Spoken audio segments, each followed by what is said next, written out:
That's the App Store version. That's the current beta. Wow. Yeah. And the nice thing about this, right, before we carry on, nice thing about this is that everything can be automated. 12 seconds later. I'm not going to do that. I'm just going to rack up some samples and groove. It's becoming more and more efficient in both directions, and it's actually starting to combine both of them really nicely and fluidly. It's really cool, really cool.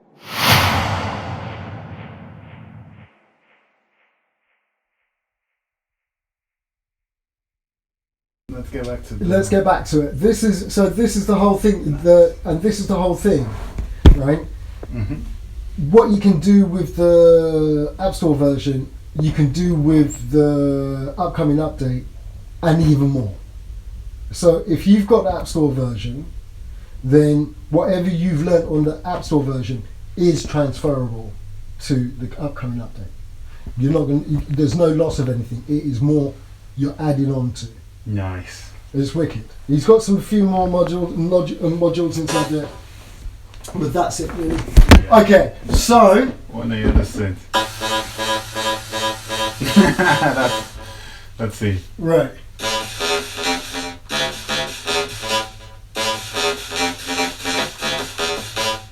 Right. Okay. Duh. Now back down on the noise. Back down on the noise. Yeah.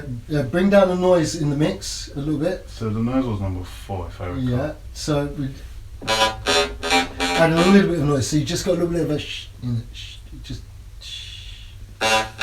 Yeah. There we go. And adjust the frequency. So yeah. Just turn it. Yeah. So now you're in bass territory. Don't bring it all the way down because you'll cut out all the frequencies. Go on.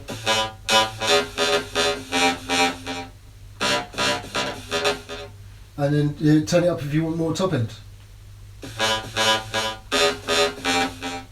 And then what I like to do is oscillator 3, put that an octave down. So that's your sub oscillator. I see. So Right. if I go down to 12. Yeah, minus 12. Yeah. Yeah. Right. And it thickens the sound. It's just like blam. It's because you're an octave down. So Yeah. you've got an octave down, you've got the next octave, and then you can. Let me put this on to 7. If you put it down to 7, then now that works, right? Yeah. But you instantly harmonising. Yeah. When you put it onto 7. Yeah. There's other things I'll show you about how to harmonise without actually. But that's further on. Yeah. Right. And the next one up, number 1, I'd either leave it the same pitch, or I'd even pitch it up a top, pitch it up to 12, so it's an octave above. And then I would mix that. I'd mix that top end one. If I'm using a bass sound, that top end one, I'd roll the volume down. So I'll turn the volume down a bit, much like the noise oscillator. Yeah. So you hear a hint of it. So it's not overpowering it. Yeah, so you have a hint. But then that would mean the second one and the third one would be the dominant sound. But that you're dealing with bass. Ah. Having 4 oscillators in the subsection doesn't necessarily mean you've got more bass.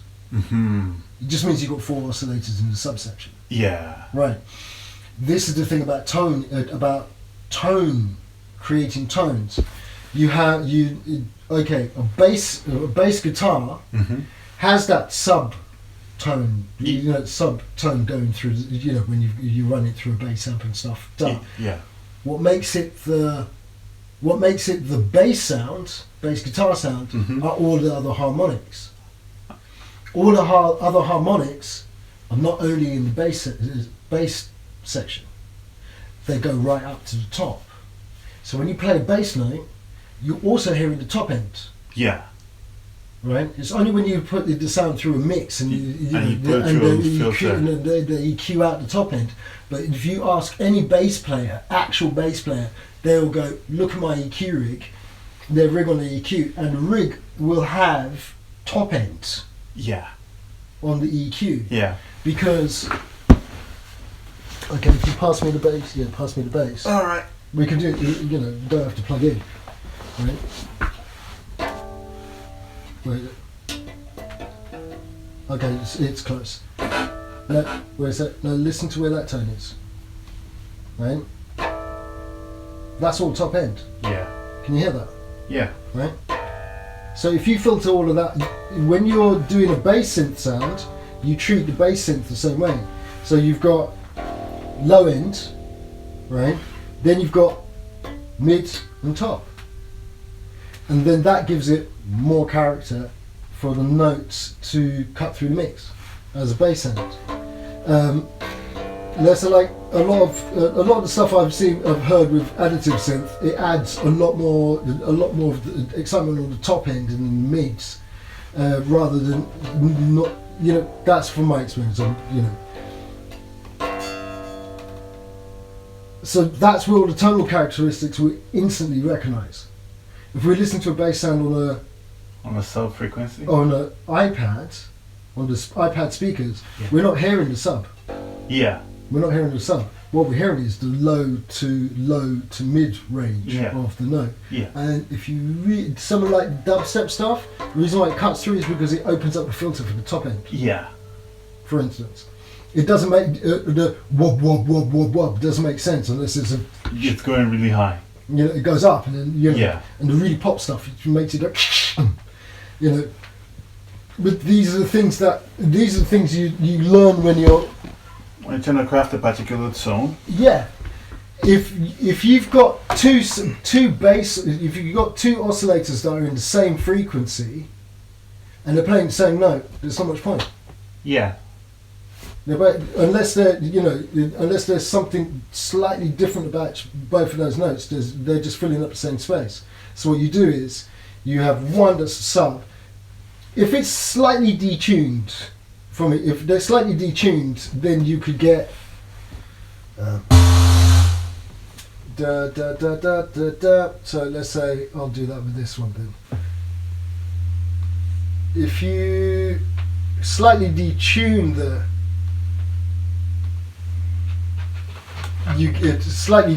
oscillator, then you get this kind of beating thing going on. Can you hear that? Mm-hmm. Right, and that's useful. But still, is it useful enough for you to go, well, that's my bass patch, right? If I want for me to make that interesting with both oscillators in the same frequency, then one oscillator's got to be doing something different to the other, like that. And that's where all the shaping starts coming in. Because one oscillator is being treated entirely differently to the other one. But if you listen, right, that's a sub, that's a straight sub.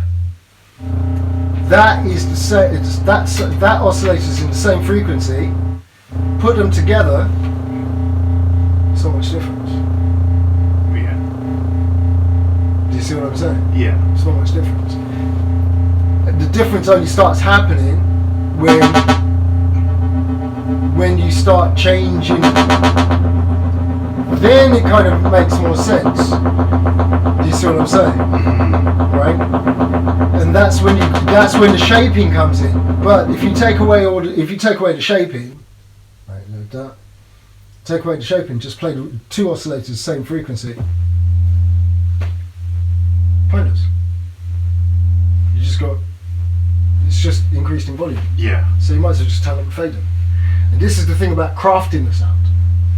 It's like knowing sometimes it's knowing those things. Sometimes it's just listening to the sound and go, well, in actual fact, those don't work, and then I want to do that with it. In actual fact, I want to do that with it.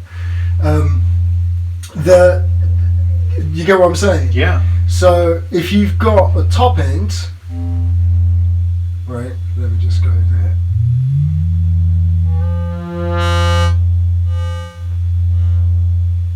And put that quiet. Right, let's speed that up.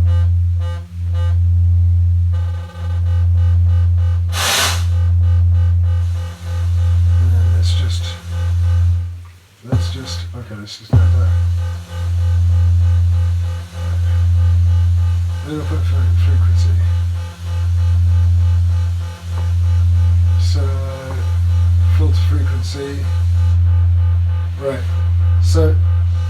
got a lot more tonal control, and I can add more character to it if I added a little bit more of the top end. Right? I've still got all the bass. Right? Even when I pull the filter down, I've still got all the bass.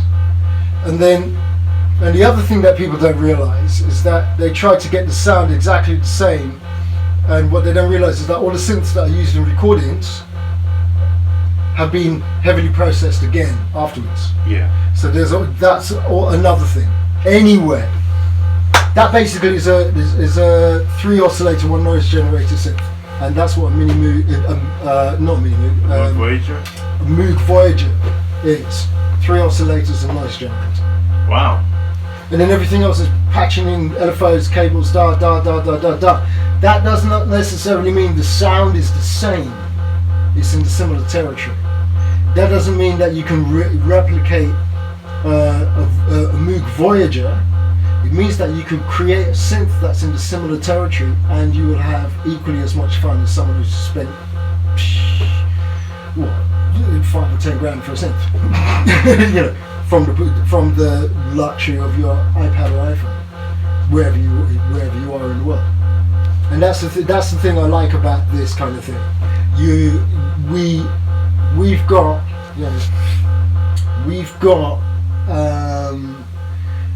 got to our hands, we've got technology that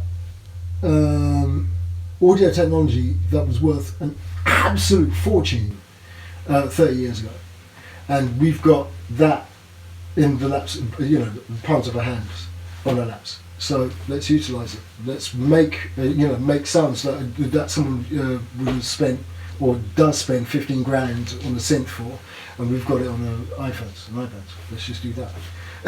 And not to compete, just simply, I can do this on my phone. Blam, I've got sound. Boom, I can actually create those tones. Boom, I can actually create music with that. Boom, listen to this piece. You tell me what's the difference? Once you've crafted it properly, what's the difference? As long as it's a good song, good music, whatever. Anyway, so that's our synth. Shall we move on to effects? Sounds good. Is that cool enough for the? Is that cool enough for the synth? For the synth, yeah. Honestly, it's cool enough and then some. Right. Yeah, because using the LFOs and the filter frequencies and the ADSR, that's something I wouldn't have done on my synth. Because I made a very basic synth when I did my Robin cover.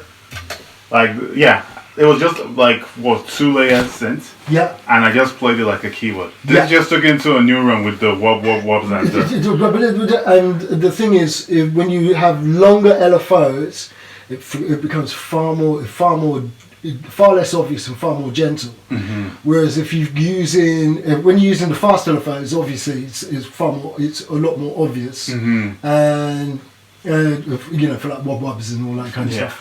But you've got so much scope from very subtle stuff to very obvious in your face stuff. Mm-hmm. I think I'll still. Right now. Right. No.